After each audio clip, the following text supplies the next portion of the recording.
A quick review of Subnautica. Subnautica is an open-world survival game happening almost entirely in underwater, with surprisingly interesting story to boot. Honestly, this one sentence pretty much perfectly describes what you can expect from the game, as Subnautica takes this premise and does everything you could hope for with it. For the most part, your playthrough will be pretty straightforward. You swim around looking for resources and blueprints to unlock new gear and upgrades that allow you to access new places, where you can repeat the whole process all over again. This of course is an oversimplified description of what could be just about any game in the same genre, so what really matters is how Subnautica executes on this simple premise. First of all, one of the game's most unique selling points is how it incorporates the fear of unknown in its gameplay loop. Let me explain.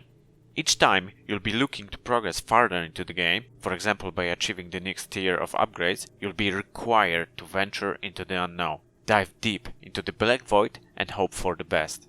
It's absolutely terrifying. This fear of unknown is the very first thing you will experience in Subnautica, and it will stay with you throughout the whole game, which takes around 40 hours to complete. However, to entice the players into journeying beyond the comfortable safety of already explored areas, from time to time Subnautica will non-intrusively drop in various radio messages that usually pinpoint the coordinates of other survivors' lifeboats. Those lifeboats are almost always placed near important locations, like for example wrecks of the destroyed spaceship which holds valuable blueprints, or entrances to deeper parts of the map. And sometimes even data or transmission logs that will help you advance the story. That last part is especially meaningful as it gives players a reason to play Subnautica even if they're not interested in the survivor aspect of the game. Although before you even begin thinking about following the story threads, you'll have to first find the blueprints for the underwater vehicle called the Seamod. This initial portion of the game, before you have any means of transportation, is the weakest part of the whole experience.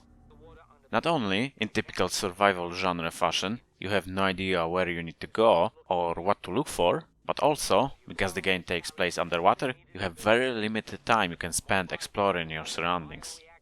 At that point, it will feel like you're stuck in this infinite loop of swimming down and then instantly back up to get some air before you have a chance to do anything meaningful. Of course, there are tools that help you alleviate the problem, like for example building a base is a fairly accessible way of restoring your O2 supplies, but at the end of the day, nothing compares to having your own personal mini submarine with unlimited air.